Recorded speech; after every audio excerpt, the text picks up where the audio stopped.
Hey everyone, today I'm showing you how to add and remove widgets on your iPhone home screen. So if you want to remove a widget, it's really simple. Just press and hold on any widget you see here and you'll get a quick menu. Tap on Remove Widget or Remove Stack if it's a widget stack, then confirm by tapping Remove. That's it, widget's gone. Now, to add widgets to your iPhone home screen, swipe left to your Today view.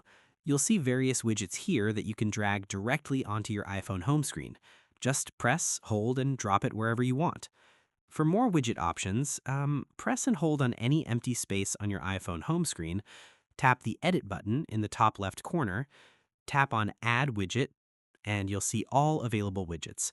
Browse through apps, pick your widget size, then tap Add Widget.